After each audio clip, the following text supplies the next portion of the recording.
ओम शांति। आज भगवान के महावाक्य हैं कि ज्ञान की समझ के द्वारा आत्मिक स्थिति में रहना है। जिन्न की तरह एक बाबा की याद में रहना है ना। जैसे जिन्न को एक काम दिया गया था ना, तो वैसे ही हमें निरंतर एक बाबा की याद में रहना है। माया से जो है वो हार नहीं खानी है। तो आज हम समझेंगे कि कैसे हम एक बाबा की याद में निरंतर रह सकते हैं जिन्न की तरह। जिन्न कौन है? जिन्न हो गया मन, है ना। तो मन को कैसे बाबा में लगाया जाए, कैसे मन भगवान के प्रेम में निरंतर लवलीन रहे, है ना। तो आज इसके रिलेटेड जो भी प्रश्न उत्तर हैं वो आज हम प्रश्न इसमें लेंगे, ताकि हम समझ पाए कि मन को कैसे भगवान की याद में हम लगा सकते हैं। तो इसी से संबंधित सबसे पहला प्रश्न हम जो है वो ले रहे हैं तान्या बहन का। तान्या बहन पूछती है कि मन के बारे में काफ़ी सारी बातें समझ में आई है, लेकिन अगर मन को समझाए नहीं तो क्या दिक्कत है, और मन को अगर समझाते हैं तो कहाँ तक समझाना है। हाँ, मन को नहीं समझाए तो दिक्कत क्या है, और मन को समझाना कहाँ तक है। तो यह प्रश्न पूछा है। उनके साथ में ही ईशिता बहन ने, दोनों ने मिलकर पूछा है। तो काव्या बहन, ईशिता बहन, क्या ज़रूरत है मुरली मंथन सुनने की, भगवान के महावाक्यों को सुनने की? तो देखो, एक अगर हाथी पागल है, पागल हो गया है, तो अगर वो बाहर निकल गया है तो क्या कर रहा है? सारी इमारतें गिरा रहा है, सारा उथल पुथल मचा रहा है, चारों तरफ जिधर भी जा रहा है नुकसान ही नुकसान कर रहा है। हाँ, अगर उसी हाथी को प्रशिक्षित कर लिया जाए तो वो कितनी सारी लकड़ियाँ भी उठा लेता है, बड़े बड़े काम कर लेता है। तो यह तो अभी आपके ऊपर निर्भर है। अगर आपने अपने मन को प्रशिक्षित नहीं किया, अगर मन को प्रशिक्षित नहीं किया है तो क्या होने वाला है? तो नुकसान ही होने वाला है ना। फिर मन कैसे काम करेगा? मन का उल्टे सुल्टे ही काम करेगा। कोई उल्टे सुल्टे काम करने के लिए प्रशिक्षण की कोई आवश्यकता नहीं है। कोई टीवी देख रहा है, कोई दूसरों की बुराई कर रहा है, पर चिंतन कर रहा है, ये कर रहा है, वो कर रहा है, थोड़ा काम अच्छा कर रहा है, उसमें प्रशिक्षण की आवश्यकता नहीं है। विनाश के काम के लिए प्रशिक्षण की आवश्यकता नहीं है। उल्टे काम करने के लिए प्रशिक्षण की आवश्यकता नहीं है। सही काम करने के लिए, सुख शांति आनंद का जीवन रहे, उसके लिए मन को प्रशिक्षित करने की आवश्यकता है। दूसरी बात है कि हम जीवन में आए क्यों हैं? आए इसीलिए, हमारा लक्ष्य क्या है? हमारा लक्ष्य है कि हम इस दुनिया से जब जाएं उसके पहले हम अपने मन को अकंप बना दें, प्रेम वाला मन बना दें, हम अपने मन को सहज वाला मन बना दें। तो जब हम इस स्थिति में मन को वापस लेकर के जाएंगे जहाँ पे शिकायतें नहीं हैं, डर नहीं है, भय नहीं है, ईर्ष्या नहीं है, द्वेष नहीं है, तो इसीलिए तो हम यहाँ पर आए हैं ना। तो हम अपने मन को प्रशिक्षित कितना कर पाए, यही तो जीवन का उद्देश्य है। मन अकंप कितना बना पाए, मन सहज मन कितना बना पाए। तो यह तो पृथ्वी तो एक पाठशाला है। जैसे किसी बच्चे को हम स्कूल में रखते हैं ना, तो क्या होता है, अगर ऊंची स्कूल में पढ़ाएंगे तो उसके पास ऊंचा जीवन मिल सकता है, यानी कमाई करने कैसे टैक्ट सीख सकता है। और ये ऊंची स्कूल में पढ़ाएंगे तो शायद और कुछ सीख सकता है। तो आप मन को कैसा मन बनाना चाहते हैं? खाली इतना बनाना चाहते हैं कि दाल रोटी खाए, इतना सीख ले? आ इससे ऊपर के अगर मन को प्रशिक्षित करना चाहते हैं जहाँ पे सदा सुख शांति आनंद का जीवन जी सके, इसके ऊपर जीवन का उद्देश्य है कि जब हम जिस उद्देश्य से इस धरती पर, पृथ्वी पर, पाठशाला में आए हैं, वह मन इतना सहज मन बन जाए, मन इतना आनंद वाला मन हो जाए कि वो सदा के लिए हमारे जीवन में वो संस्कार हमारे अंदर आ जाए। तो मन की प्रशिक्षण की आवश्यकता क्यों है वो हमें समझनी चाहिए सृजनात्मक कार्य करने के लिए, कुछ नया काम करने के लिए। और अगर हमने मन को ट्रेनिंग नहीं दिया तो प्रॉब्लम क्या होगी। एक अभी मन का कैसा है, यहाँ पर जैसे कहते हैं ना कि जिन्न की बात कही आज बाबा ने, को जिन्न की आदत क्या बताई थी कि अगर उसको काम नहीं देंगे, अगर उसको काम नहीं देंगे तो वह उसको ही मार देगा। हाँ, उसके मालिक को ही मार देगा। शर्त ये थी कि मुझे काम देना है, खाली मत बैठाना। तो जिन्न के लिए फिर वो परेशान होकर के एक काम तो तुरंत कर देता, दूसरा कर देता। फिर जिन्न के लिए क्या लगाया गया, एक सीढ़ी लगाई गई कि ऊपर उतरो, नीचे उतरो, ऊपर उतरो, नीचे उतरो। तो ये जितने भी कर्म कांड भी बने ना द्वापर युग से, हाँ, कि पूजा में लगे रहो, अच्छे काम में लगे रहो। क्योंकि मन का क्या है, टीवी देखेगा तो थोड़ी देर बोलेगा अब मैं क्या करूँ, चलो दूसरा काम दो। खाना अच्छे से खा लिए, चलो खाना खा लिया, मन फिर बोलता खाना खा करके पूरा दिन तो खाना खा नहीं सकते, बहुत अच्छी होटल में, फिर मन बोलेगा फिर दूसरा काम दो वरना मैं तुम्हारी हालत बिगाड़ूंगा। तो मन जो है वो इतने सारे काम कर रहा है। हाँ, वो चलो भाई घूमने लेके चलो, हाँ, फिर तुरंत एक मोबाइल देख रहे तो मन कह रहा है दूसरा मोबाइल दो भी, चलो ये तो गया तो पुराना वर्जन हो गया। तो मन है ना आत्मा को परेशान कर रहा है। हाँ, असहज मन बन रहा है, आत्मा परेशान होने के मूल स्वरूप को भुला रहा है, मन के गुलाम बन रहे हैं, मूड के गुलाम बन रहे हैं हम। तो क्या करना होगा, अगर हम मन के गुलाम रहे, वो तो हर बार काम बताना ही, हर काम एक थोड़ा सा हो और थोड़े टाइम के बाद दूसरी बात पूछना चाह रहा है। क्या ऐसे मन के साथ तुम जीवन जी पाओगे? ऐसे मन के साथ तुम अपने जीवन में सुख शांति आनंद का जीवन जी पाओगे? तो मन को जिन्न की तरह कौन सी सीढ़ी देनी है? तो मन को सहज मन बनाया जाए। मन को इसलिए तो मंत्र दिए गए, कम से कम आधा घंटा तो बैठा तो रहे, 1 घंटे तक मंत्र जप रहे। कोई बोलता है कि राधे राधे राधे करते रहो, कोई नाम तो वो क्यों किया गया? कम से कम मन को एक काम मिल जाए सीढ़ी का। हाँ, क्योंकि समझ नहीं ना, सत्य ज्ञान की तो समझ नहीं कि मन को कैसे हम सही तरीके से उसको समझा पाए। वो विधि तो भगवान ने आकर बताई, लेकिन जब तक भगवान ने आके विधि नहीं बताई तब तक मन इतना परेशान करने लग गया लोगों को कि उसको किसी किसी चीज में बस हाथ में माला ले लो, बैठे रहो, कुछ ये करो, बैठे रहो, काम न दे तो परेशान करेगा मन। एकांत में ध्यान साधना मेडिटेशन, कई लोगों ने तो मन को ऐसा काम दे दिया कि तपस्या में ही बैठे रह गए। हाँ, लेकिन हमें समझना होगा कि आज हमें भगवान ने तरीका सिखाया है कि हम कैसे अपने मन को सहज बना सकते हैं। तो उस मन को सहज बनाने के लिए हमें यह सारी बातें समझनी बहुत ज़्यादा ज़रूरी है। तो इसलिए प्रशिक्षण की बहुत ज़्यादा आवश्यकता है। और एक बात और समझ लो प्रशिक्षण की आवश्यकता क्यों है, कि जैसे एक राजा है, वो टाइम पास के लिए फिर बंदर देख लिया उसने, तो बंदर तो बहुत उसको कलाबाजियां दिखा रहा था, बड़ा मजा आ रहा था, बंदर को देख करके खुश हो गया। बंदर को उसने अपने राज्य में रख लिया। बंदर उसको हमेशा मनोरंजन करता, लेकिन मनोरंजन करने के साथ साथ वो राजा की सेवा भी करता, जो काम बोलो करके आता। और फिर बंदर धीरे धीरे जब राजा सोता तो पंखे की आवाज, वो पंखा करने लगता। तो वजीर ने कहा कि बंदर आपकी बहुत सेवा कर रहा है, बहुत बढ़िया करता है, आपका मनोरंजन भी करता है, लेकिन इसको थोड़ा सा ट्रेनिंग दे दिया जाए, प्रशिक्षित कर लिया जाए तो बहुत बढ़िया रहेगा। तो राजा ने कहा नहीं नहीं नहीं, मैं तो इसके बिना रह नहीं सकता, इसको क्या प्रशिक्षण के लिए कहीं भेजेंगे तो मैं इसके बिना रहूंगा कहाँ? हाँ, तो उसने बोला नहीं नहीं रहने दो, अभी जिसमें है मैं बड़ा आनंद हूँ उसके साथ। मतलब वजीर ने बार बार बताया कि इसको प्रशिक्षण दे दो, बोले नहीं नहीं। फिर एक बार क्या हुआ कि राजा की नाक पर मक्खी बैठी, तो उसने बंदर ने तो सेवा भाव था तो तुरंत तलवार ली और मक्खी को मारने गया, नाक ही कट गई। तो ऐसा ही है, जो मन आपको लग रहा है कि सुख दे रहा है, जो मन लग रहा है कि आपको थोड़ा आनंद में हो, लेकिन वो प्रशिक्षित नहीं किया, उसको अगर आपने ट्रेनिंग नहीं दिया तो मन आपके लिए घातक बन जाएगा।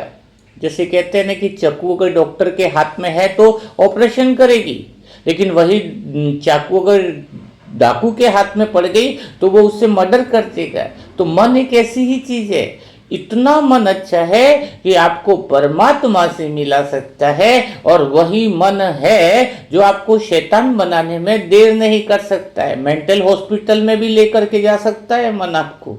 हाँ, तो जरूरत है या नहीं, सोचो जरा, इस समय हमें मन को प्रशिक्षित करने की जरूरत है या नहीं, कितनी बड़ी जरूरत है। आज सबका मन जो है वो विनाशकारी काम करने के पीछे पड़ा हुआ है, क्योंकि उनको समझ नहीं है, उनको ट्रेनिंग नहीं है, मन को कैसे चलाया जाए उसका तरीका नहीं पता है। तो भगवान आकर हमें वो तरीका बताते। हाँ, देखो हमारा मन कैसा होना चाहिए। एक खरगोश है, खरगोश के पीछे शेर दौड़ा उसको मारने के लिए, और बड़ी मुश्किल से शेर खरगोश जान बचा रहा है। वो पीछे, शेर पीछे आ रहा है, खरगोश आगे जा रहा है। बहुत बड़ी बड़ी बड़ी स्थिति बड़ी विकट हो गई। लेकिन फिर क्या हुआ, तो थोड़े टाइम के बाद खरगोश बहुत अलग रास्ते से निकल गया और शेर का पीछा छूट गया। जैसे ही खरगोश आगे गया तो हरी घास दिखी, वो वहाँ पे खेलने लग गया, घास को अपना मजे से खाने लगा। अब क्या हो रहा है, खरगोश को हरी घास देख रही है, वहां पे घूम रहा है, टहल रहा है। अब उसको एक सेकंड भी याद नहीं है कि कुछ मिनट पहले खरगोश इसके पीछे जान के पीछे पड़ा था। तुरंत ही खरगोश का एक सेकंड के लिए भूल गया, उसको पता ही नहीं, आनंद में वो। तो इंसान की हालत क्या है, इंसान के पीछे दौड़ जाए तो एक महीनों महीनों तक वो बात न भूले। वही तो सहज मन नहीं है ना इंसान का। कौन सा ऐसा मन है जो इंसान को परेशान कर रहा है? तुलना करने वाला मन, कल्लू मन। तो उसको हम सहज मन बनाएं। देखो खरगोश को जरूरत ही नहीं है कुछ ज्ञान देने की जरूरत, क्योंकि वो ऑटोमेटिकली कितना सहज है देखा जाए तो। और हम क्या स्थिति लेकर के बैठे हैं, हमारी स्थिति क्या बन चुकी है, इसलिए हमें ट्रेनिंग की बहुत ज़्यादा आवश्यकता है। कौन सी ट्रेनिंग चाहिए वो तो भी हम और आगे बात करेंगे, और रोज हम बात कर ही रहे इसके आधार पर। लेकिन पहले ये समझे तो सही। अगर एक कुत्ता भी है, अगर दूसरे मोहल्ले में चला गया तो दूसरे मोहल्ले के कुत्ते ने उसे बहुत भौंकना शुरू कर दिया, और वो कुत्ता क्या किया, वापिस अपने मोहल्ले में आ गया। लेकिन उस कुत्ते की आंखों में देखोगे तो कुछ भी वो द्वेष नहीं दिखाई देगा, राग नहीं दिखा रहेगा कि मैं उससे डर क्यों गया, ऐसी भावना नहीं दिखाई देगी। वो अपने मोहल्ले में आ गया तो उसकी आंखों में देखना कुछ भी ऐसा नहीं दिखाई देगा, उसके अंदर एकदम सरल रहेगा वो, उसमें वो विचार ही नहीं, क्योंकि उसके अंदर वो तुलना करने वाला मन ही नहीं है, कंपैरिजन वाला मन ही नहीं है। उधर मेरे को भगा दिया गया, उसने ऐसा कर दिया गया, मैं उससे डर गया। उसको स्वभाव मानता है कि कुत्ता आएगा दूसरे कुत्ते पे भौंकेगा, नेचुरल बात है, एक नेचुरल लेता है बात को। लेकिन हम कितना किसी भी तरीके की बात को कितना अंदर ले रहे हैं। तो यहाँ पर ये बात हमें समझनी चाहिए कि हमें बहुत ज़्यादा ज़रूरत है प्रशिक्षण की, मन को अमन बनाने के लिए, मन को सुमन बनाने के लिए, मन को अकंप बनाने के लिए, जिस उद्देश्य से हम यहाँ पर आए हैं। किसी का मन इतना ही सीखना चाहता है कि 2 रोटी खाए, पैसा कमा ले, बस उसी लक्ष्य के पीछे भागा है। किसी का मन चेतना और ऊंची है कि भाई नहीं, मुझे इससे ऊंचे लेवल पर करना है, मुझे दूसरे लोगों की भी मदद करनी है। कोई तीसरा मन में और ऊंची चेतना है, कि मैं इतना प्रशिक्षित करूं कि पूरे विश्व और ब्रह्मांड को सुख शांति की दुनिया बना दो। तो आपका लक्ष्य जैसा होगा वैसा आपको स्कूल का दाखिला मिल रहा है। बच्चे को ऊंचा बनाना है तो ऊंची पाठशाला होगी। तो अपने को ये ध्यान रखना है, बच्चे को भी तो घर में ऐसा प्रशिक्षण मिले कि वो आगे से मजबूत बन जाए। नहीं तो कितनी भी शिक्षा दे दो, कितनी भी डिग्री दे दो, वो खुद ही माँ बाप के खिलाफ हो रहे हैं, उल्टा काम कर रहे हैं, क्योंकि मन को चलाने की टेक्निक ही नहीं पता है। तो अब समझ में आया होगा कि आपको मन की प्रशिक्षण की क्यों आवश्यकता है ना। तो हम आगे का फिर इसी हिसाब से प्रश्न लगेंगे। और मन को आज बाबा ने कहा ना, ज्ञान की वो समझ मिले। मन तो कैसा हो गया, जिन्न की तरह है, तो उसको कौन सा ऐसा सहज मन बना दिया जाए जो हमें परेशान न करे। ऐसा काम कौन सा दिया जाए, तो वो बातें हमें समझनी होगी। तो चलो आगे की बात करेंगे, हम आगे का प्रश्न लेंगे जिया बहन का। ऐसा कौन सा ज्ञान है, ऐसी कौन सी एक ही समझ है जिसके आधार पर हम जो है वो पूरी तरह से ज्ञानी आत्मा कहलाए। ऐसी कौन सी मूल बात को जीवन में धारण कर लिया जाए, जिसको एक को धारण करने से सारा पुरुषार्थ सहज हो जाए।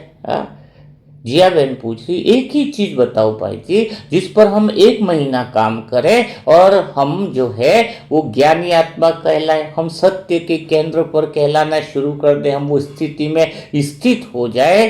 तो यह प्रश्न हमारा है। उसके साथ में ही यही प्रश्न महेश भाई का है, वाणी बहन का भी है। हाँ, उनके साथ में पूरा ग्रुप है नया। हाँ, और श्रेया बहन का भी है। तो ये काफी लोगों के आज यही प्रश्न है कि कौन सा ऐसा प्रैक्टिकल टेक्निक की जाए। प्रैक्टिकल टेक्निक मीन्स ऐसा एक पुरुषार्थ, मन को बहुत सारी विधियां बताई गई है इस मन को सिंपल करने के लिए, सहज करने के लिए। लेकिन 1 महीना किस विधि पर प्रैक्टिकल प्रयास करें जिससे हमारे रिजल्ट्स बहुत बेहतर आने शुरू हो जाए, जिससे हमारे जीवन में बहुत परिवर्तन आना शुरू हो जाए। तो चलो इस बात को हम समझते हैं। तो आपके मन को आज बाबा जो कह रहे हैं ना, ज्ञानी तू आत्मा बनाना और मन को जिन्न की तरह, एक सहज मन की तरह काम कराना। तो मन को अगर हम सहज मन बना दें, अब आपको यहाँ पे समझना होगा, आप बहनों ने प्रश्न तो पूछे हैं लेकिन बहुत ध्यान से सुनना होगा। अब सुनोगे कैसे, सुनने में भी तो गलती होती है ना। तो मन का काम अगर उससे छीन लिया जाए, मन जो काम कर रहा है, सबसे पहला काम क्या करना है, मन जिस तरीके से काम कर रहा है उसको सत्य के केंद्र से देख कर अगर उससे वह काम छीन लिया जाए तो मन जो है वो सृजनात्मक कार्य कर सकता है, सहज मन का काम कर सकता है। तो पहले इस बात का पता चले कि मन कौन सी गलतियां कर रहा है। गलतियों को देखने का तरीका भी तो होना चाहिए। अगर तुम्हें गलतियों को देख नहीं पाओगे तो किस दृष्टिकोण से आप मन की गलतियों को देख रहे हो वह समझना जरूरी है। तो अभी मन क्या करता है पता है, वो हर बात को तार्किक ढंग से सुनना चाहता है। तर्क चाहिए उसको, मन को लॉजिकल चाहिए, हर बात में कारण से जोड़ता है हर बात को। हर इंसान मन के तर्क में अटका हुआ है, इसीलिए वो आत्मा के सत्य केंद्र का मेडिटेशन करना है, घंटों घंटों भगवान के प्यार में खो जाना है, सत्य की स्थिति में रहना, वो रह नहीं पाता है। तो जब वो मन के परे चले जाए, उस केंद्र से, मन के परे से केंद्र से 3 नाव है सत्य के केंद्र में। एक तो शरीर की नाव से हमें पार जाना है, एक मन की नाव से पार जाना है, और तब हम केंद्र में आत्मा की नाव पे पहुंचेंगे। तो मन का गुलाम नहीं बनना, अर्थात मन की नाव से निकलने का एक ही तरीका है। कौन सा तरीका है कि आपका जो मन है वो तोलू मन है, तुलनात्मक करने वाला, हर बात को 2 भागों में बांटने वाला। अब 2 भागों में बांटने का अर्थ क्या है, इस बात को समझो। आपका मन हर बात में तर्क देगा, बिना तर्क के आपको बात समझ में ही नहीं आएगी। तर्क मतलब कैसा, आप हर बात में, आप लेट हो गए तो आप बताओगे अभी बारिश हो रही थी मैं लेट हो गया, आपको पूछा नहीं जाए तो भी आप बताओगे, अरे मेरी चप्पल टूट गई ना इसीलिए ऐसा हुआ। हर बात में क्या है बताओ। हाँ, मन उसे स्वीकार ही नहीं कर पाता है, ऐसे कैसे मानूं वैसे कैसे मानूं। हाँ, तो यह जो तार्किक मन है, मन.com, मन का काम क्या हो गया है, तोलू मन या कल्लू मन। इसलिए नहीं मानता है ना, वो सदा तर्क में सोचता है, और तर्क में सोचने वाला मन कभी भी क्या नहीं हो सकता है, सत्य का अनुभव हो ही नहीं सकता है, कभी नहीं हो सकता है। आप क्या करते हो, तर्क संगत किसे कहते, थोड़ा सा देखो। कभी भोग लगाना है तो नहीं लगाया तो तुरंत कारण लगाओगे, सही।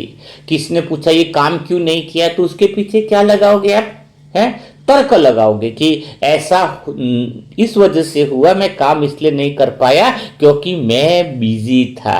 हाँ, लेकिन आप कभी ये चीज बताओगे कि मुझे नहीं पता, हाँ, क्या कारण है, ऐसा जवाब आप दे पाओगे। जैसे अगर मैं लेट हुआ, बाई चांस किसी बड़ी दीदी ने मुझे बुलाया 10 बजे योग बजे, मैं जाने से पहले मन तैयारी करेगा कि क्या कारण बोलना है, क्या तर्क देना है, क्या तर्क। देखो बात को समझो आप, मन तुरंत सोचेगा कि मैं क्या दीदी को बताऊं कि किस वजह से मैं कारण बताऊं लेट हुआ। दीदी चाहे पूछे ना पूछे, वो आप बात की बात है, पहले दीदी ने पूछा 10 बजे की योग की भट्टी थी, आप 11 बजे आए, तो तुरंत मन तर्क तैयार, घर पे क्या है, मेहमान आ गए थे, ये बस। लेकिन तर्क वाली बात सुनी तो चाहे वो तर्क गलत हो कि सही हो, हाँ, लेकिन अगर मैं ये बोलूं वहां पर, एक बात पकड़ लूं, समझना बात को, अगर मैं अंदर से, बाहर कुछ भी हम बोल ले बात अलग है, लेकिन आप अंदर से क्यों ऐसा नहीं बोल, अंदर से अगर मैं बोलूं मैं लेट हुआ पर मुझे नहीं पता मैं क्यों लेट हुआ, क्योंकि आप ऊंचा सोचो ना, क्यों आप तर्क दे रहे हो इसीलिए लेट हुए, उसके पीछे तो गहराई है, ड्रामा हो सकता है, वो मेहमान का अचानक आना ही हो सकता है, इसके पीछे का कारण तो बहुत कुछ अलग हो सकता है। लेकिन आपने क्या तर्क दे रहे हो, आप ये तर्क दे रहे हो, और अगर आपने ये तर्क बोलो तो फिर सामने वाला भरोसा भी नहीं करे, सामने वाला सोचेगा ऐसा जवाब तो आप दे नहीं देते, हाँ, आप बोलोगे भाई मुझे नहीं पता कि क्या कारण है, मुझे नहीं पता कि आज मैं ये काम क्यों नहीं कर पाया, हाँ। तो जब मन तर्क से दूर होने लग जाएगा तब सत्य के निकट आ जाएगा। तब मन क्या करेगा, आज जीवन में हर रोज जो कुछ न कुछ घटनाएं हो रही है वह हमें कोई न कोई कारण बताते, यह काम क्यों नहीं किया, वो काम क्यों नहीं किया है। लेकिन आपको एक चीज पता है ना, आपको तर्क संगत बात नहीं लगेगी तो आपका मन बात मानने को ही तैयार नहीं। जैसे किसने गाली दी, अभी जैसे कोई गाली दी, एक व्यक्ति को मुझे रास्ते में चला, बहुत उल्टा सुल्टी बोल गया, और मैं उसके पास जाके बोलूं, अच्छा भाई जी वो रोड कहाँ जा रहा है, एड्रेस कहाँ जा रहा है, वो इसका एड्रेस मुझे बताओगे ये कहाँ पर है, तो आपको लगेगा ये तो तर्क संगत बात ही नहीं, वो गाली दे रहा है तो हमें भी गाली ही देनी है। ये आपके मन में फिट है कि नहीं, बात पूछो अपने आप से, आपके मन में कितनी बातें तर्क की फिट हैं। उसने तो भाई गाली दी तो मैं उसको जाके एड्रेस कैसे पूछूं, मुझे भी तो गाली देनी चाहिए। आपने कितनी बातें ऐसी तर्क लगा रखे, मन को तर्कों में बांट रखा, वही तो तोलू मन है। हर बात पे लेबल करना, हर बात में फिक्स करना, तर्क देंगे तो, क्योंकि आपको वो बात तर्क संगत नहीं लगेगी, उसने मुझे गाली दी है, देखने वाला इंसान भी पूछेगा। तो जिन लोगों को देखकर आपको गुस्सा आ रहा है, नफरत आ रही है, ईर्ष्या हो रही है, नफरत से, वो क्यों हो रहा है, रीजन क्या है, क्योंकि आपने बहुत सारी चीजें तार्किक आधार पर अपने जीवन से जोड़ रखी है। उसने गुस्सा किया, मुझे तो गुस्सा करना ही है, किसी को ऐसा देखा तो विकारी आत्मा को क्या लगता है, लड़का है तो सुंदर स्त्री को देखा तो मेरे अंदर विकार आना ही, ये भी तर्क फिक्स कर रखा, पता नहीं है। अब देखो करके पूछोगे मुझे नहीं पता, ऐसा सोचोगे तो विकार आएगा ही नहीं। लेकिन अंदर वो दबी हुई चीजें, तर्क की, मन को बांध रखा है आपने उन चीजों से, तो आप सत्य तक पहुंच ही नहीं पाते हो। बच्चे अलग तर्क देते हैं, बुजुर्ग अलग देते हैं। एक जवान का तर्क होता है, जवान से अगर पूछे कि तुम चरस गांजा क्यों पीते हो, तो वो क्या बताएगा कि मैं जीवन में एक बार तो सब कुछ करके देखना चाहता हूं, ये तर्क देगा। तो जवान के पास ये तर्क संगत कारण है। लेकिन आपको पता है तर्क कितने तरह के होते हैं, एक सुतर्क होता है, कुतर्क होता है, और एक होता है सत्य का तर्क। देखो 3 तर्क है, एक तो कौन सा है, कुतर्क, एक है सुतर्क, और एक है सत्य केंद्र का तर्क। तो सत्य केंद्र का जो तर्क होता है वो सबसे अलग होता है, और हम इन दोनों तर्क के दोनों तोलू मन में फंसे हुए हैं। अब वो कह रहा है कि चरस गांजा हम पीते हैं क्योंकि जीवन में एक बार तो सब कुछ करके देखना चाहिए, वो उसका तर्क है। लेकिन हमारा तेज तर्क क्या बोलेगा, छोड़ दो भी नहीं बोलेगा कि भाई छोड़ दे, नहीं ये तो गलत होता है, वो तो बोल रहा है ना पी, तो उसको बोले भाई चरस गांजा सब पीकर देखना चाहते तो जहर भी पी करके देख लेना, वो भी टेस्ट करके देख ले। ये सत्य केंद्र का तर्क है, दोनों तर्कों से पार का तर्क है। बच्चों का तर्क अलग होता है। एक छोटा बच्चा रोते रोते अपनी माँ से कहता है कि फल्ला उस इंसान ने मेरी गुड़िया तोड़ दी। उसको पूछा कैसे टूट गई गुड़िया, छोटा बच्चा है। उसने कहा वो गुड़िया मैंने उसके सर पे मारी तो गुड़िया टूट गई। अब मारा किसने, वास्तविक गलती किसकी है? लेकिन बच्चा रो क्यों रहा है, क्योंकि उसका तर्क क्या है कि उसने मेरी गुड़िया तोड़ दी, मारा उसने छोटी गुड़िया से, क्योंकि उसमें उसका क्या कसूर है और क्या लगा उसको कुछ समझ में नहीं आ रहा है। तो आपको यह समझना होगा कि जब आप तर्क देना छोड़ दोगे, बिना तर्क के मुझे कुछ नहीं पता, जब मन को यह बोलोगे तो वो तोलू मन से सहज मन हो जाएगा। पता है आपको एक खास राज की बात, आपके जीवन में जितने भी बड़ी बड़ी घटनाएं, बड़ा बड़ा परिवर्तन हुआ है ना, उसके पीछे कोई रीजन है ही नहीं, वो अचानक ही हुआ है, सहज मन के द्वारा हुआ है। जब आपका मन बिना तर्क में रहा, बिना किसी मान्यता के रहा, तब अंदर से बहुत बड़ी चमत्कारिक परिणाम आते गए, बहुत। लेकिन हमने क्या कर रखा है, मन को एक मैं ऐसा करता हूं, मैं वैसा करता हूं, हाँ, कोई कुतर्क वाला है, कोई ये, तो हमें ये पता होना चाहिए कि हमारा जो तर्क है उस वही मन को बांध रहा है, वही तर्क। जब मन को सहज मन का अर्थ है कि बिना तर्क जुड़ते ही कहानी जुड़ जाती है। आप क्यों ऐसा मान करके बैठा, अच्छा मेरा योग नहीं, ये भी तर्क है कि मैं पुण्य आत्मा नहीं बना तो आगे नहीं जा पाऊंगा, ये भी तर्क है। आप ऑलरेडी पुण्य आत्मा हो ही, पर आपने तो सोच रखा मैं ऐसा नहीं बनूंगा तो वैसा हो गया। एक तर्क है कि मैं इंजीनियर बनूंगा तो बहुत बड़ा खुश हो जाऊंगा, ये तर्क तो जोड़ दिया। आप खाली ये करो ना, मुझे पता नहीं, बस मैं तो खुश हूं, पता नहीं है मुझे पता नहीं है क्या है, मुझे नहीं पता। अब जब मुझे नहीं पता बोलोगे तो ऑटोमेटिकली मन शांत रहेगा, ये बहुत बड़ी बात है। उसके बिंदुवश काम आप उससे क्या करोगे, छुड़ा दोगे। एक नौकर आया, तोलू मन को भगाने का तरीका क्या है, एक नौकर आया, उसने बोला कि मुझे कुछ काम दो। तो कितनी पगार देंगे, तो मालिक ने कहा कि मैं अभी काम 1-2 महीना तेरा काम देखूंगा, अच्छा लगा तो तुझे रखूंगा, तब तक मैं तुझे खाना पीना और सोने की व्यवस्था करके दूंगा। बोले ठीक है। नौकर आया और उसको बोला कि बैठ जा, जब काम होगा तो बोलूंगा। नौकर सोचे अभी तो कुछ काम बताएगा, अभी तो कुछ काम बताएगा नहीं, बस पास में लंगर लगा है, वहां से तू खाना ले आ, अपने लिए भी ले आ, मेरे लिए भी लेके आ। वो गया, खाना लाया, तो बैठ जा तू आराम से सो जा, कुछ काम ही नहीं बता। 2 दिन हुए, 4 दिन, नौकर बोले मैं ट्यूबलाइट वगैरह साफ कर दूं। नहीं वो तो मैंने कल कर दी थी। दूसरे दिन आया तो भी काम नहीं, तीसरे दिन आया तो भी काम नहीं, चौथे दिन आया तो भी कुछ काम नहीं। 1 महीना हो गया, 2 महीना हो गया। वो बोले तो काम है तो कुछ बताओ तो सही। ऑटोमेटिक अब बिना काम किए बगैर चला गया। तो बात क्या है, तोलू मन गायब हो जाएगा तुम्हारा, नकारात्मक शक्ति गायब हो जाएगी जब तुम तर्क वो जैसे ही मन देने लगे। अंदर से एक बात रहे, मुझे तो नहीं पता, मन को तर्क दे दिया तो तर्क की दुनिया में लेके गए। अच्छा मन अभी तक भगवान में क्यों नहीं लग पा रहा है, तर्क चाहिए उसको। भगवान निराकार है, दिखे तो सही मैं भगवान को तब तो मानू, मन को तर्क ने बांध दिया है।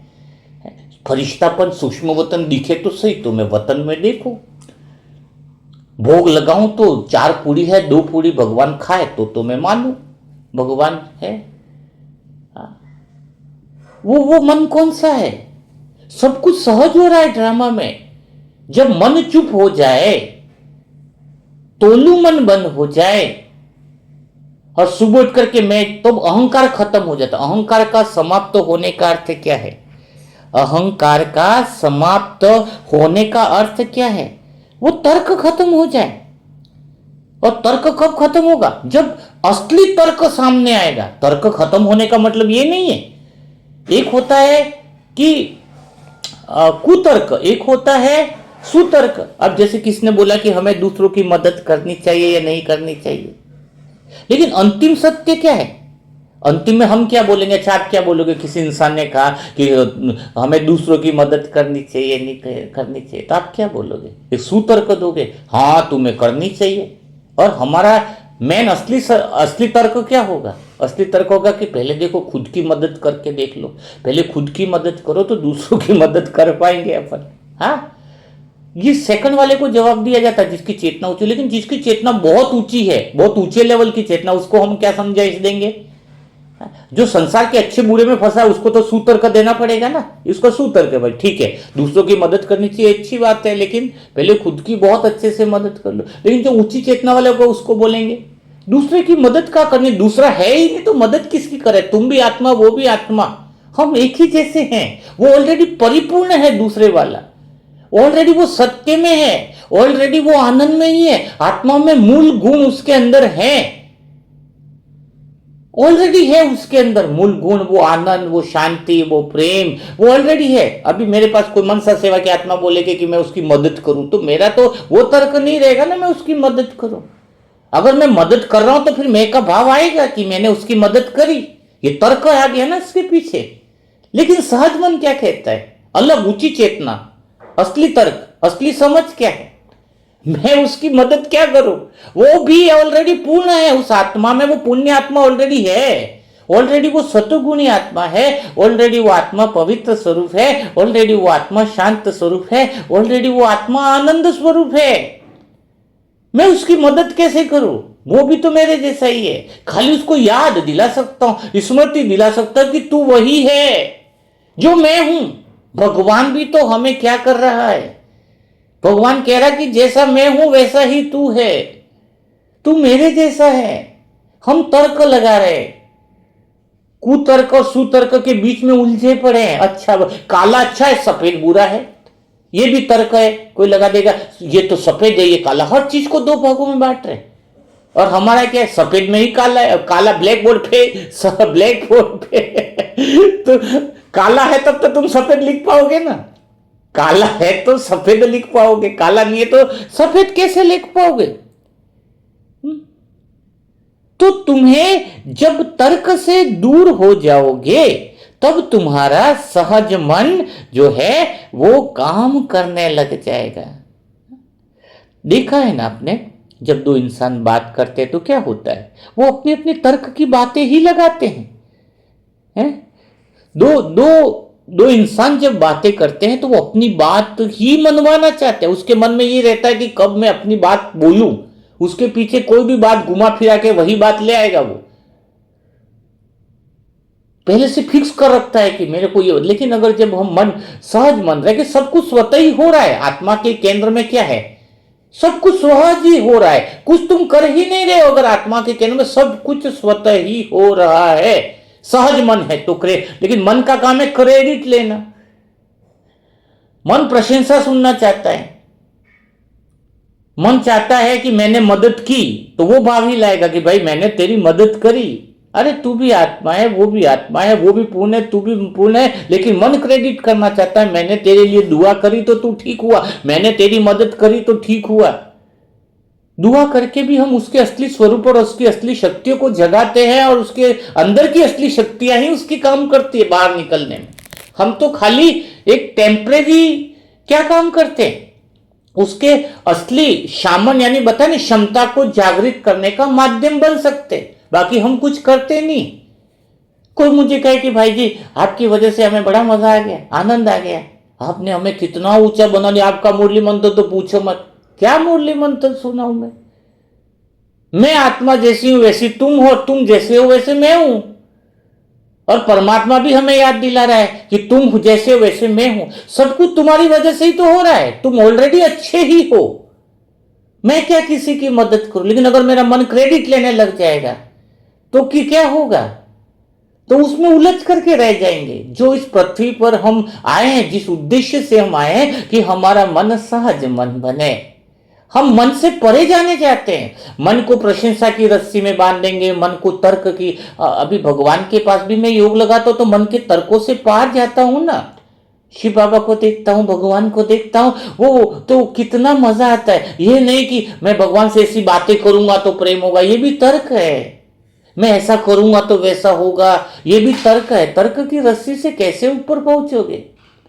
बिना तर्क के भगवान को प्रेम करो। अभी मैं भगवान को देखो तो बस कोई तर्क नहीं, ऐसा करूंगा तो भगवान खुश होगा, वैसा करूंगा नहीं। आप मन सहज है तो भगवान खुश ही है तुम्हारा। मन किस में खुश है? भगवान किस में खुश है? तुम बिना तर्कों के भगवान के पास आते हो तो भगवान तो खुश है, वो तो परम आनंद में है, वो मजे में है, वो इसमें ही हमें खुश रखना चाह रहा है। तुम इसमें आओ, सहज मन से आओ। तो बस खाली भगवान से बातें करो, भगवान मैं खुश हूं, पर क्यों खुश हूं वो वजह भी नहीं पता, तर्क ही नहीं। क्यों खुश? बस तुम्हें देखकर मैं खुश हूं, बस मुझे नहीं पता मैं क्यों खुश हूं, बस आनंद आता है, तुम्हें देखने का मजा आता है। वो है वर्तमान का गण। तर्क जो है वो हमें भूतकाल में लेके जाता है, भविष्य में उलझाता है। तार्किक मन वाला व्यक्ति जो है वो अपनी बुद्धि में फंसा रह जाता है। और भगवान कहता मन बुद्धि से भी पार है, मन के परे जाना है, तब मन शांत होगा। जैसे नौकर, आप मन को तर्क नहीं देगा तो वो नौकर वाला काम हो जाएगा, बैठ जाएगा, फिर आराम से सहज मन हो जाएगा। मन को तर्कों में फंसाते हो तब मन जो है वो परेशान करता है। हर बात में तर्क, ऐसा है तो क्यों ऐसा मानो, तर्क चाहिए तुम्हें। भगवान का योग क्यों नहीं लग रहा, तर्क ही चाहिए तुम्हें। तार्किक मन वाला व्यक्ति कभी भगवान, मीरा ने अगर तर्क लगाया होता कि मुझे मूर्ति में भगवान दिखे तो प्रेम करो, कभी प्रेम कर पाती, बताओ, कभी प्रेम कर पाती क्या वो? कबीरदास कभी प्रेम कर पाते, महात्मा बुद्ध कभी कर पाते, कभी वो सहज मन पे पहुंच पाते?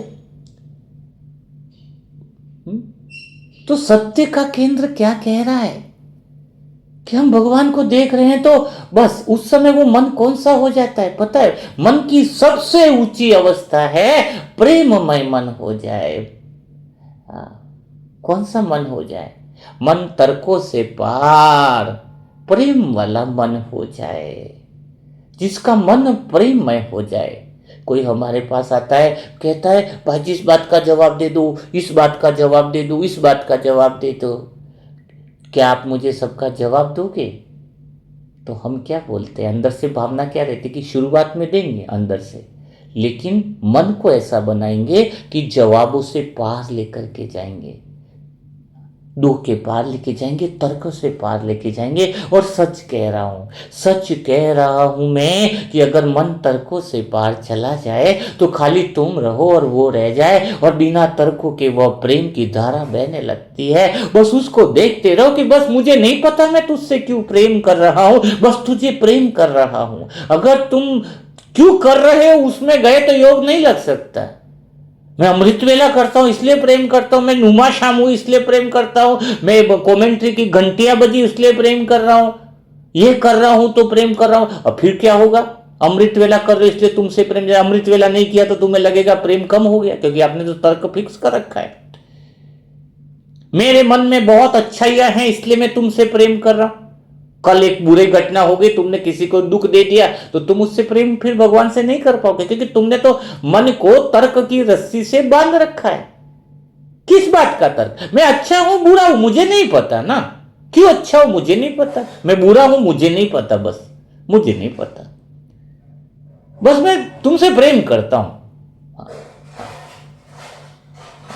क्यों? मैं अच्छा हूं तो ही भगवान से प्रेम कर पाऊंगा, मैं अच्छा हूं तो भगवान से प्रेम करूंगा, भगवान मुझसे प्रेम करेंगे। क्या अच्छा और बुरे की डेफिनेशन क्या है? मैं अच्छे बुरे से पार मन को असली चीज में लेकर के जाना चाहता हूं। वो भाषा है, वो भाषा सीखनी जरूरी है, लेकिन हमारा मन तर्क के कारण वही भाषा ही बोलता है। एक इंसान था, संत था, और उसको खाली 4 इंग्लिश के वर्ड याद हो गए, तो बस वो वही बोले। एक तो यस याद हो गया उसको, दूसरा अक्षर हो गया याद, नो याद रह गया उसको, तीसरा अक्षर याद रह गया, वेरी गुड, और चौथा याद हो गया थैंक यू। अब बीच बीच के कथा और प्रवचन में बस वो 4 शब्द बीच बीच में बोले। लोग सोचे बहुत पहुंचे वो संत, अंग्रेजी भी जानते। एक बार वो ट्रेन से जा रहे और उसने नियम बताया, 4 शब्द जब यूज करूंगा तो 4 यूज करूंगा इसी। उसकी बुद्धि में मन ने बात फिट कर रखी। अब जैसे ही कुछ लोग आए और वो बोले कि हमारी अतिथि है, देखिए आपने, अतिथि क्या आप लोगों ने कहीं देखी है? आप लोगों ने तो कहीं ली नहीं गलती से। अब उसने सोचा ये तो अंग्रेजी बोलने का मौका मिला है, मैं अंग्रेजी बोलूं थोड़ा बढ़िया रहेगा। अतिथि मिली आपको? तो वो बोले यस। वो बोले अरे मिल गई तो बहुत अच्छी बात है, वापिस दे दो। वो बोले नो। तो फिर बोले तेरी अब पिटाई लगाएंगे। अतिथि हमारी मिल गई फिर भी मना कर रहा है, तो अब तेरी पिटाई लगाएंगे। तो वो बोले थैंक यू, और देर धनाधन पिटाई हो गई। बोले सोचे कि अब तो चौथा शब्द भी बोल दो। तो कहने का भाव क्या है? भाषा का ज्ञान क्या है? आप जिस भाषा में भगवान से बात करना चाहते हो वो भाषा अपनी प्रेम की भाषा ले ही नहीं रहे ना, तर्क की भाषा ले रहे। और तर्क की भाषा में क्या हो रहा है? पिटाई हो रही है, वो संबंध का गहरा अनुभव नहीं हो रहा है। तर्क की भाषा, स्वार्थ की भाषा, हर बात में अपना तर्क डाल ही देता है इंसान। जब तर्क डाल देगा अपना, तो मन, सहज मन और प्रेम वाला मन कैसे रह पाएगा? हर बात में देखता है कि कोई मेरी प्रशंसा करे। हर बात में भगवान को भी हम योग करते हैं, कई बार धन सेवाएं कई दूसरे, उसमें भी अपना तर्क लगाते हैं और अपने तर्क के अनुसार उसको, भगवान को हम अपने में फिट कर लेते हैं। अपने अनुसार भगवान को भी इंसान के जैसा बनाना चाह रहे हैं। तभी तो क्या हुआ, इंसान की तरह ही बनाना चाहते हैं, इसलिए भगवान को क्या किया, ऊपर तो गए नहीं। इंसान कपड़े देंगे तो बड़ा खुश होगा, तो इंसान को बड़े बड़े अच्छे अच्छे वस्त्र पहना दिए। जैसे इंसान आजकल खुश होता है, मूर्तियों को क्या किया, गहने चढ़ाते। सावलिया सेठ देखा ना, कितने गहने चढ़ाते। वो सोचते किसी को लौकिक में हम गिफ्ट देते हैं तो इंसान खुश हो जाता है, तो भगवान को गहने चढ़ाएंगे तो भगवान खुश हो जाएगा। भगवान को गहने लगाने चढ़ाने लग गए मूर्ति को ही, कि भगवान खुश हो जाएगा। भगवान को भी अब हम भगवान के जैसे नहीं बन करके भगवान को अपने जैसा बना दिया, नीचे उतार के। भगवान की तारीफ करेंगे तो भगवान खुश हो जाएगा, क्योंकि लोग हमें भी तारीफ करते हैं तो हम खुश हो जाते हैं। तो भगवान को भी मंदिर में जाके तू बहुत अच्छा है, तू बहुत बढ़िया है, तू ये है, तू वो है, तू वो है। हमने भी भगवान को अपने जैसा बना दिया। और स्वार्थ भी, भगवान को कोई चढ़ाएगा तो अपनी अपनी बात में, हाँ, अपनी अपनी बात करेगा। स्वार्थ भी कैसा है, एक 3 जन थे, तीनों ने भगवान की मंदिर में गए और उन्होंने अपने अपने तरीके से बात करी कि अगर भगवान ये मेरा फायदा हो जाएगा तो मैं उसका कुछ हिस्सा आपको चढ़ाऊंगा। दूसरे ने भी ये बोला कुछ हिस्सा हो मैं भी चढ़ाऊंगा, अंदर से बात कर रहा है। तीसरा भी बोल रहा है कि भगवान तेरे द्वारा ही दिया हुआ है, अगर हमें प्रॉफिट हो जाएगा तो मैं ये काम करूंगा। अब वो बोले ठीक है। तो वो सब तीनों अलग अलग थे, तो तीनों अलग अलग गए, तो तीनों को उसी दिन व्यापार हुआ और 100-100 रुपए के सिक्के के तीनों को मुनाफे मिले, तीनों को मुनाफा मिला। अब वो पहले वाला था, वो कहे कि धीरे धीरे फिर मन में तर्क शुरू हो जाते हैं बातें कि 100 रुपये का फायदा हुआ, 100 सिक्के मिले, लेकिन कितने सिक्के चढ़ाऊं भगवान को। फिर सोचे अरे भगवान का इसमें क्या रोल है फायदा कराने का, क्यों चढ़ाने की जरूरत है। कोई लोग तो, अब देखो ना, पहले तो कोई नहीं चढ़ा रहा है, फायदा होगा तो चढ़ाएंगे। पहली बात यूं नहीं कि पहले चढ़ा दे, ये भी नहीं है भावना। मतलब बता रहा हूं कि अलग अलग तर्क कैसे रहते हैं। तो वो कहता है कि अभी चलो ये 10 रुपए के 10 सिक्के में चढ़ा दूंगा, 90 सिक्के मेरे पास रहने दूंगा, 10 सिक्के में भगवान को चढ़ा दूंगा। मन लेकर के आया और मंदिर में गया और बोले ये 10 सिक्के हैं तो मैं चढ़ा देता हूँ। फिर 10 सिक्के में भी सोचे कि इतना भी पूरा कैसे चढ़ा दूं। तो वो सोचे कि अब चढ़ाना तो पड़ेगा, कहीं बाद में लफड़ा नहीं हो जाए। भगवान ने तो फायदा कराया, कोई गारंटी तो है नहीं, पर कहीं उन्होंने कराया तो दिक्कत हो जाए, तो भगवान को राजी तो करना पड़े। उन्होंने एक लकीर खींच दी बीच में, बीच में क्या करी, लकीर खींच ली और भगवान को बोला भगवान तूने बहुत अच्छा किया और मैं तुम्हें ये 10 के सिक्के जो है वो चढ़ाना चाहता हूं, लेकिन जो भी इस लाइन के उधर गिरेंगे वो तुम्हारे सिक्के और इस लाइन के इधर आएंगे वो मेरे सिक्के। भगवान तू जितने सिक्के स्वीकार करना चाहता है ले लेना, इस लाइन के उस तरफ आएंगे वो तेरे को दे दूंगा। और बस उसने 10 के सिक्के ऐसे फेंके बिल्कुल धीरे से, खाली 1 रुपए का सिक्का उस रस्सी उसके बाहर गया, बस बाकी कोई सिक्का गया ही नहीं। 9 सिक्के उसे, क्योंकि उसने फेंका ही ऐसा था। और ये बोले भगवान तुम कितने दयालु हो, खाली 1 रुपए का सिक्का स्वीकार किया और बाकी लेके चला गया। ये पहली। दूसरे वाला है उसको भी 100 का फायदा हुआ था, उसने भी बोला था कि परमात्मा तुझे मैं इतना सिक्का चढ़ाऊंगा, कुछ फायदा चढ़ाऊंगा, तो उसने भी 10 सिक्के निकाले और वो भी सोचे कि, और उसके मन में आया कि भगवान ने क्या किया है, उसका क्या रोल है इसमें, मेहनत तो मैंने ही करी है तब फायदा हुआ है। फिर उसके विचार बदलने लगे, फिर वो अंदर गया, लेकिन अब भगवान को कैसे युक्ति से तर्क से राजी किया जाए, सिक्का भी चढ़ाना है और हमें राजी भी करना है, तो किया क्या जाए। उसने क्या किया कि भगवान को बोला कि भगवान तू तो रहता ही ऊपर है, मैं 10 के सिक्के उछालता हूं, तू ऊपर है, तुझे जितने सिक्के चाहिए तू ऊपर रख ले और बाकी के सिक्के मेरे को दे दे। और इससे ज्यादा होशियार कि भाई मैं तो भगवान को देना ही तो चाहता हूं, मेरी नीयत तो सही है। अब 10 के सिक्के उछाले उसने तो सब सिक्के तो नीचे ही गिरने वाले थे। और सभी सिक्के वो ले लेके, भगवान तू कितना दयालु है कि सारे सिक्के मेरे को ही देना चाहता है। यही तो हो रहा है हम हमारे साथ तार्किक मन में। लेकिन तीसरा वाला था, उसने कहा कि सो पूरा ही तू रख ले, तेरा दिया तुझको अर्पण है, मुझे तो क्या चाहिए वो तेरे में से मैं ले लूंगा। हाँ? तो फिर पहले पूरा अर्पण कर दिया सो, और भगवान से विनती करी, क्या मैं उसमें से, अभी मेरी आवश्यकता इतनी है कि मैं उसमें से 20 रुपए के सिक्के क्या ले सकता हूं, मेरा जीवन इससे चल जाएगा। और 20 के सिक्के ले लिए, 100 पहले भगवान को अर्पित कर दी। तो जो 2 थे उनका हाल क्या हुआ? उनका हाल ये हुआ कि जो था बिजनेस वो तो गया सब कुछ, क्योंकि भावना जैसी थी, तार्किक बुद्धि थी।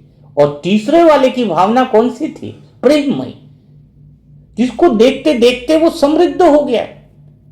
तो हम देखें, हमारी तार्किक बुद्धि है, तर्क वाला मन है, तो तर्क वाला मन जो है वो सत्य तक तो नहीं पहुंच सकता है।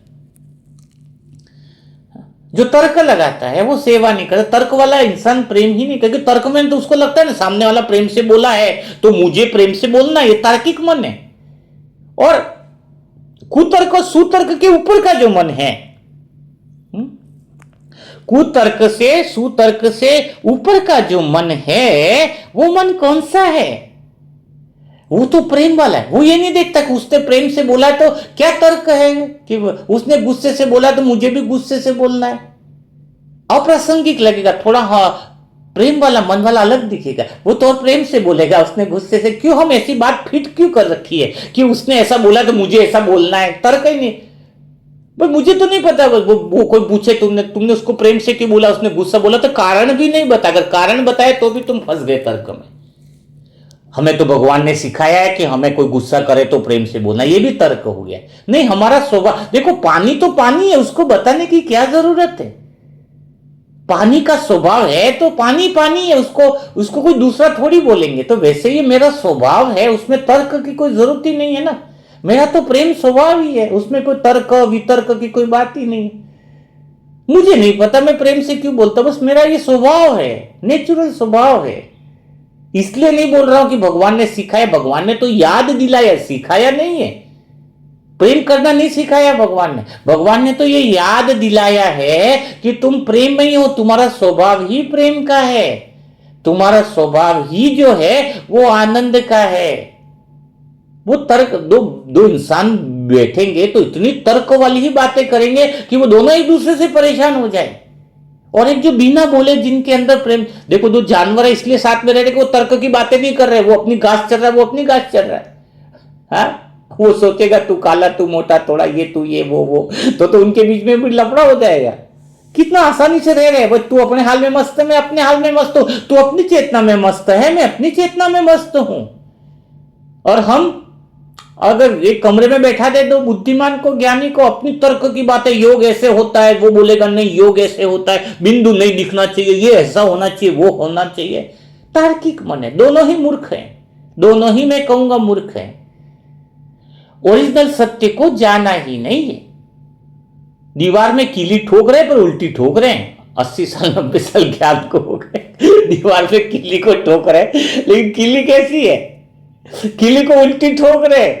अब जा सोचे दीवार पे जा क्यों नहीं रही है इतने साल से, योग क्यों नहीं हो रहा है समझ में क्यों नहीं आ रहा है, मन ठीक क्यों नहीं हो रहा है, तो तुम उल्टी कीली को ठोक रहे हो। हाँ? बाकी मन तो सहज है, आनंद है, प्रेम है, खुशी है। व्हाट्सएप पर जो मैसेज आएगा उसमें तर्क वाला मन मिल ही जाएगा दुखी हो तो उसके पीछे तर्क है ना, उसने ऐसा कह दिया तो मैं दुखी, और कोई ऐसा बोलेगा तो दुखी होना, ये बात फिक्स कर रखी है ना। जब तक अर्थ नहीं पता हो तो क्या मतलब है। हमारी बड़ी दीदी थी तो मुझे शुरुआत में 10-15 दिन तक कभी भी होता था तो मैं देखता था, वो मुझे वैशाख नंदन कहती, प्यार से वैशाख नंदन के। मैं सोचता बहुत ऊंचा शब्द है, बहुत सम्मान का शब्द है, मुझे दीदी कितना प्यार होता है। और सर पे हाथ घुमा के बोलती आजा मेरा वैशाख नंदन।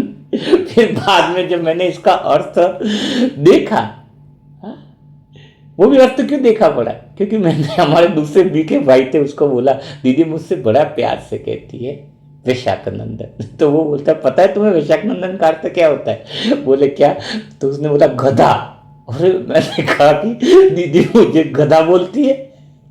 मैं दूसरे दिन रात को भी ऐसे विचार कर कौन दीदी सुबह मिले और मैं सबसे पहले दीदी को पूछूं कि वो मेरे को वैशाखनंदन क्यों कहती है। और फिर दीदी मिली, में मौका देखने गए कब मुरली खत्म हो मैं पूछूं।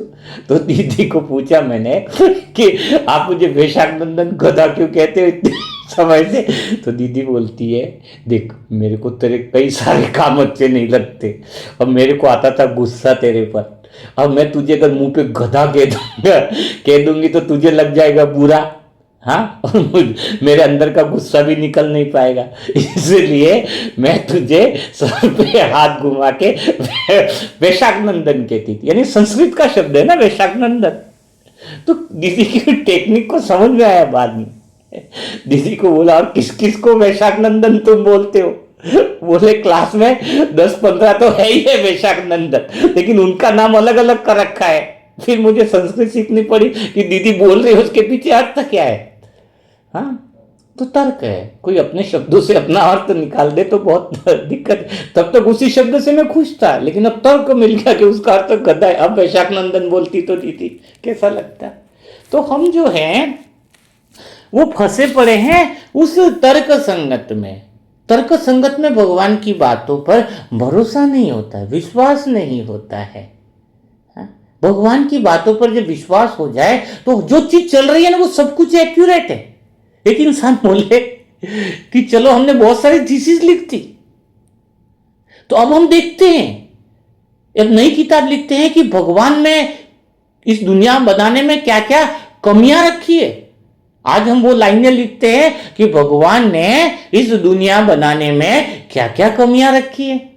तो चलो, तो उसने बोला ठीक है मैं ले लेता हूं कागज पेन, तुम बताओ क्या क्या कमियां रखी है, हम देखते हैं संसार को, और जो जो कमियां रखी है वो लिख लेते हैं कि भगवान ने क्या क्या कमी। बोले एक नई किताब हो जाएगी आज से। आज तो ऐसी किताब पहले बनी ही नहीं है।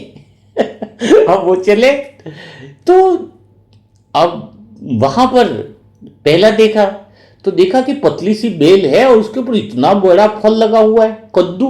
बोले भगवान ने पहली गलती करी, इतनी दुबली पतली बेल पर इतना बड़ा फल लगा दिया, कद्दू लगा दिया।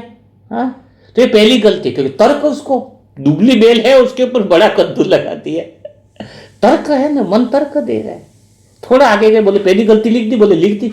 दूसरी गलती भरी दुपहरी हो रही है, बोले पर ऐसा ऐसा देखेंगे जो वास्तव में लगे दुनिया को कि भगवान ने गलती करी है। ऐसे देखते गए, नदी देखी, ये देखी, वो देखा, तो कोई गलती। बोले फिर ऐसे बैठे, गर्मी थी, दोपहरी थी, लंच वंच किया थोड़ा सा, फिर देखे अरे ये तो आम का पेड़ है, फिर गलती कर दी भगवान ने। बोले कि इतना बड़ा हट्टा कट्टा पेड़ है, इतना मजबूत पेड़ है, और आम देखो इतना छोटा सा लगा रखा है। यार भगवान को कुछ पता ही नहीं पड़ता है। लिखो कि पेड़ की दूसरी गलती करी, इतना बड़ा पेड़ है और उसके पीछे फल छोटा सा लगाया है, यह भगवान की दूसरी गलती है, ये दूसरी गलती है।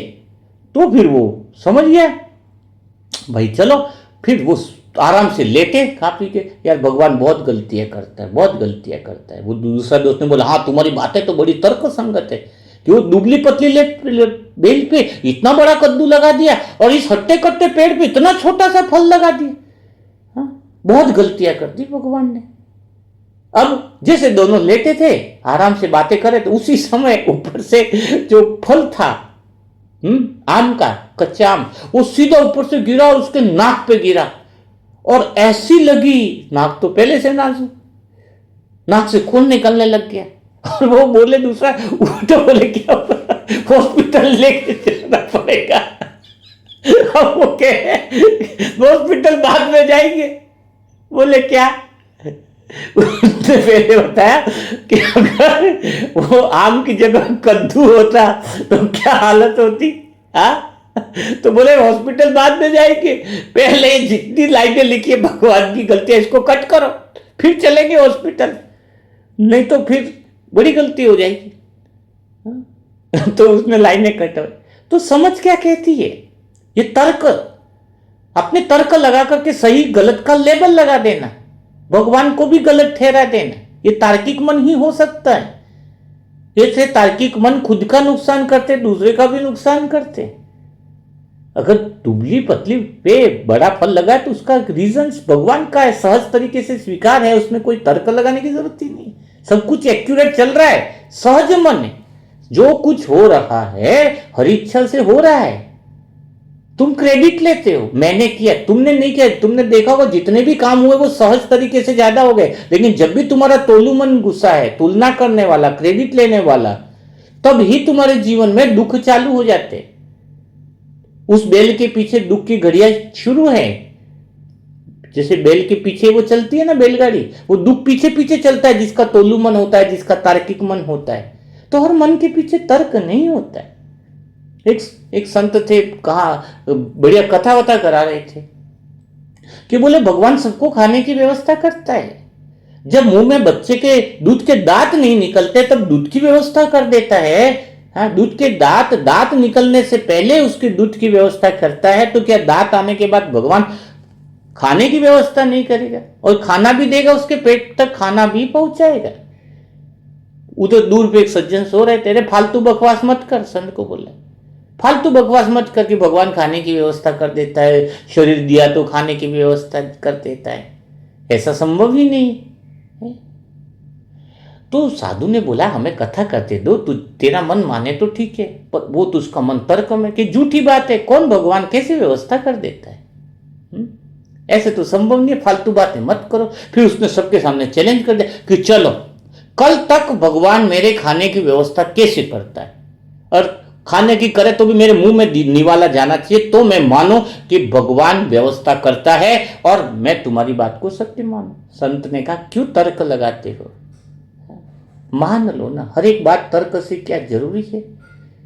भगवान है, प्रेममय मन होना चाहिए, प्रेममय मन होना चाहिए। तो बोले कि भगवान व्यवस्था करता है, तो उसी देर में फिर पहले तो वो फिर गुस्सा हो गया, पहले तो ये बता, मुझे तो ये भी भरोसा नहीं है कि भगवान है कि नहीं है। वो सज्जन तो बड़ा खतरनाक निकला कि भगवान है कि नहीं है। तो संत ने कहा कैसे, भगवान तो है ही। तो सज्जन ने कहा ठीक है मैं बताता हूं। पहले सज्जन आ गया, फिर पहले बोले कि सबको बोला कि सब आंखें बंद करो, और सबको बोला गधा देखो। तो बोले गधा दिख रहा है, सबने बोला गधा, फिर गधा दिखा। फिर बोला बैल देखो, तो सबकी आंखें बंद करी तो सबने बोला बैल। फिर आंखें खुल गई, बोले सबको बैल दिखा, बैल कैसा दिखा, तो बैल को बैल जैसे दिखा, सबने एक जैसा बताया। गधा दिखा, बोले हाँ गधा दिखा, गधा सबको एक जैसा दिखा, बराबर है। ये कह रहे भगवान एक है, ठीक बात है, भगवान एक है, सत्य है, चलो सब आंखें बंद करो, आंखें बंद करो। और बोला कि भगवान दिख रहा है क्या तुमको, सबको कैसा दिख रहा है? सबने आंखें खोली और कोई बता ही नहीं पाया कि भगवान कैसे दिख रहा है। फिर कहां दिख रहा है, गधा है तो दिखा ना, एक है और एक है तो सबको एक जैसा दिखा गधा।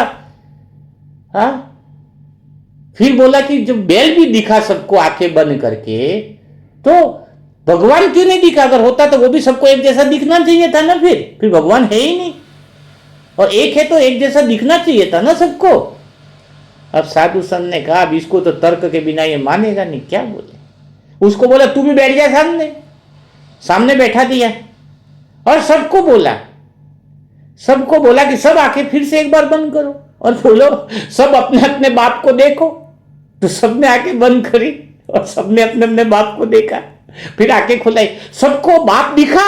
एक ही लाइन पूछी, बोले हाँ सबको। बोले कोई ऐसा तो नहीं है जिसको बाप नहीं दिखा?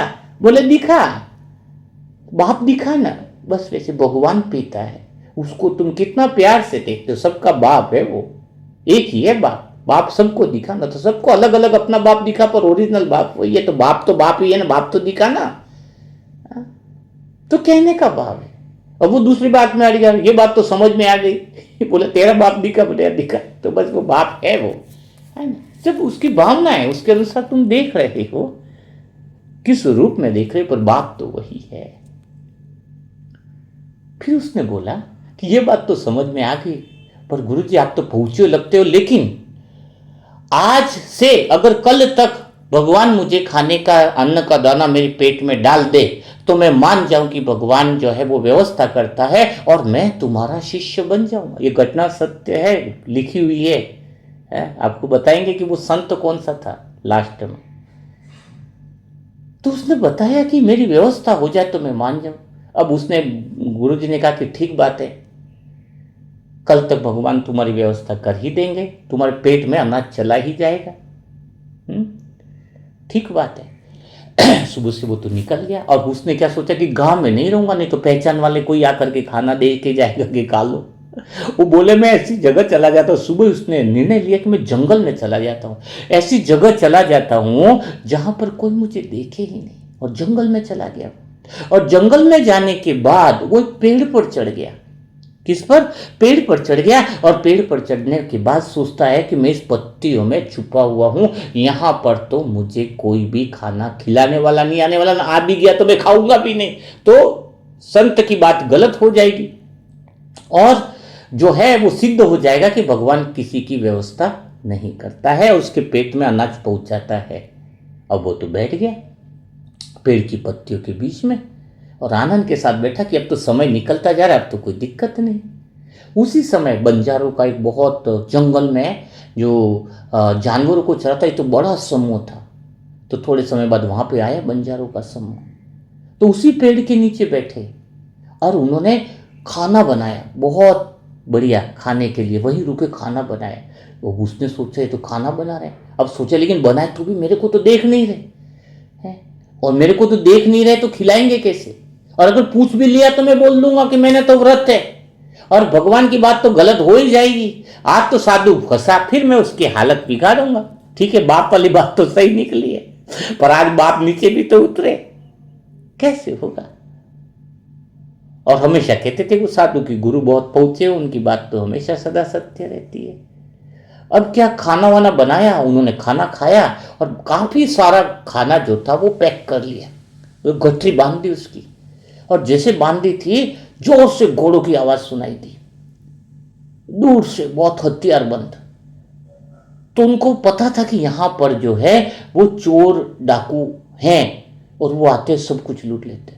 वो उनकी आवाज सुन के तुरंत बोले जल्दी से सामान उठाओ, सब कीमती सामान है, भागो यहां से। और वो सब भागने लगे और पीछे जो है वो जो खाने की इतनी सारी अनाज, खाना बनाया था उन्होंने रास्ते के लिए, उस समय तो खा लिया, बाकी का अनाज वहीं पोटली में था वो छोड़ दिया और वो भागे आगे। तो डाकू भी पीछे भागे भागे, लेकिन वो आगे निकल गए, फिर वो वापस आ गए। तो कुछ डाकू वही थे, फिर देखे कि यहाँ पे क्या छोड़ के गए। तो बोले पोटली देखी खाने की, और वो देखा, बोले ये किसी हमारे दुश्मन गैंग की साजिश है। डाकुओं ने बोला ये तो हमारे किसी दुश्मन गैंग की साजिश दिख रही है। तो थोड़ा सा पत्ता हिला तो देखा कि ऊपर कोई बैठा हुआ है। बोले यहां पर कोई छुपा हुआ है, एक डाकू ने बोला। फिर उसको बोला नीचे उतारो उसको। फिर वो नीचे उतारा, और नीचे उतारा तो बैठा है उसको। बोले तू बता उस गिरोह का? बोले मैं नहीं उस गिरोह का। तो दूसरे ने बोला अभी पता चल जाएगा, इसको ये खाना खिलाओ, इसमें जहर मिला होगा, गारंटी की बात है। दूसरे बोले खाना खा, खाना नहीं खाएंगे, इसमें जहर मिला होगा तो क्या भरोसा। तो क्या किया जाए, पहले इसको खाना खिलाओ, ताकि अगर ये नहीं मरा तो हम खाना खाएंगे सारा। भूखे तो थे। वो बोले मैं खाना नहीं खाऊंगा चाहे तुम कुछ भी करो। बोले पक्का गिरोह का है, उसको डंडे मार करके भी खिलाओ, क्योंकि पक्का गिरोह का सदस्य निकल रहा है। और फिर उसको पकड़ के फिर खाना खिलाया उसको, है? और खाना खिलाया और फिर उन डाकू ने भी खाया, फिर उसको छोड़ा और वो साधु के जाकर के उसको गुरु बना दिया। उस संत का नाम है मौलिक दास, बहुत तो प्रसिद्ध संत है। उनकी कभी और कहानियां सुनोगे तो समझ में। उस समय उसे वो भगवान की भक्ति में ऐसे लीन हो गए कि भगवान के अलावा कोई दिखाई नहीं दिया। भगवान के प्रेम में ऐसे मगन हो गए, क्योंकि उनका मन तर्कों से पार चला गया। जब मन तर्क से पार चला जाता है ना, तर्क वाला मन प्रेम नहीं कर सकता है, तर्क वाला मन कभी आगे नहीं बढ़ सकता, तर्क वाला मन कभी भी जो है योगी नहीं बन सकता है। तो जब उनका मन तर्कों से पार भक्तमय हो गया, प्रेममय हो गया, क्योंकि मन की सबसे ऊंची अवस्था है प्रेममय हो जाना, भक्तमय हो जाना। भगवान से प्रेम ऐसा है जो बिना शर्त का, बिना स्वार्थ के भगवान हमें प्रेम करता है। इसका अर्थ क्या है? बिना तर्कों के प्रेम करता है। अगर भगवान के पास तर्क हो ना तो हमें कभी प्रेम ही नहीं कर पाए। इसने तो विकार में गया इससे प्रेम नहीं करो, इसने तो कल मेरी बात नहीं मानी इसलिए मैं प्रेम नहीं करूँ, ये तो मेरी बात मानता है इसलिए प्रेम करूँ, ये करूँ वो नहीं है ना, उसके पास तार्किक बुद्धि नहीं है ना। हाँ? पता है मन का सबसे ऊंचा काम है मनन करना। जो सीढ़ी बताई ना आपको कि मन को बिजी करना, तो कुछ काम नहीं देना है मन को, तर्क वाला काम मत दो। मन मनन करने लग जाए, मन प्रेममय हो जाए, मन भक्ति भावना में हो जाए, मन भगवान के प्रेम में डूब जाए, उसके अलावा कुछ दिखाई न दे। ये है सच्चा मन का काम। सच्चा काम है मन का मनन करना, उसके अंदर डूब जाना, बिना तर्क के, बिना विवाद के, बिना उस दृष्टि से जो यहाँ का लोगों का दृष्टिकोण है ना, ये दुख देता है तो हमें दुख देना है, ये सब दृष्टिकोण है। हाँ, लोगों ने अगर मेरी बात नहीं मानी तो समाज में इज्जत चली जाएगी, ये सब तर्क ही तो है। किसी ने मुझे पूछा नहीं तो मेरी इंसल्ट हो जाएगी। कोई अपने सामने वाला इंसल्ट कर रहा है, अगर हमने उसको गले में हार पहना दिया तो सब लोग सोचेंगे ये क्या हो रहा है, एकदम तो अलग ही हो गया। ऐसा अलग ही तो कुछ करना है। हम तो सेंटर वाली आत्माएं हैं ना। तुम वही काम क्यों करते हो? घर में पति थोड़ा लेट आए तो नाराजी होना है, ये तो तर्क बना रखा है कि लेट होना है तो नाराज होना है। हम कुछ अलग करके दिखाए, जैसे लेट हुआ है एक गाना लगा दो डांस का, डांस करके देखे, तो ये हमारा तार्किक मन नहीं रहा ना। डांस करें हम सेंटर वाले मन वाले हो गए कि वो 20,000 का नुकसान हो जाए, अरे नुकसान हो जाएगा, तर्क लगाने शुरू, अब तो क्या होगा, आगे क्या होगा। अरे जिसने जन्म दिया, जिसने मुंह में दांत आने से पहले दूध दे दिया, वो आगे भी देख लेगा, और वो ही तो करता आया है। कहां तुमने किया है? तुम क्यों गलत क्रेडिट ले रहे हो? तुमने किया ही क्या है जो तुम आगे कुछ कर दिखाने वाले हो?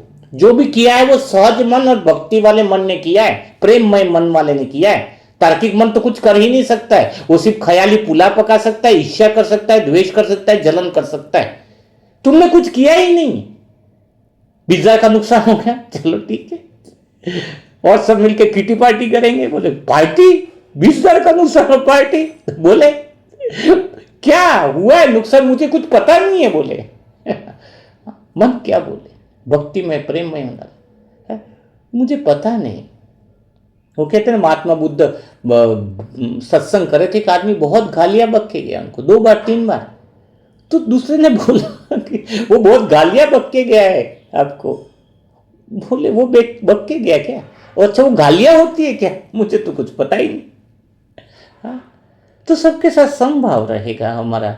हम तर्क लगा के हर एक इंसान को अलग अलग देखते हैं, क्योंकि तर्क लगा रखा है, ये मेरे साथ अच्छा व्यवहार करता है उसको थोड़ा सम्मान देना है, ये थोड़ा ऐसा करता है हमें उसको क्रेडिट देना है, और दूसरों को क्रेडिट देने के चक्कर में खुद भी क्रेडिट ही लेना चाहते हैं। फिर अच्छे गुणों का बखान करोगे ताकि आपकी प्रशंसा मिले।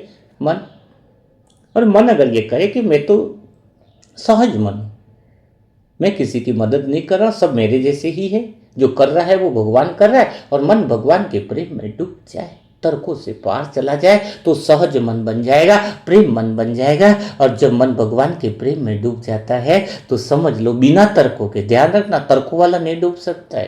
तर्कों वाला तो इसमें उलझा रहेगा, शाम को मेडिटेशन किया कि नहीं, शाम को नुमा श्याम योग किया कि नहीं, सुबह अमृत वेला किया कि नहीं। कभी मुरली नहीं भी सुन पाए तो भी तर्क नहीं है। मुरली नहीं सुन पाए तो योग नहीं लगेगा, ये तर्क क्यों लगा रखा है? पुरानी मूल्य तो है ना, उसकी बातें बुद्धि में है ना हमारे पास।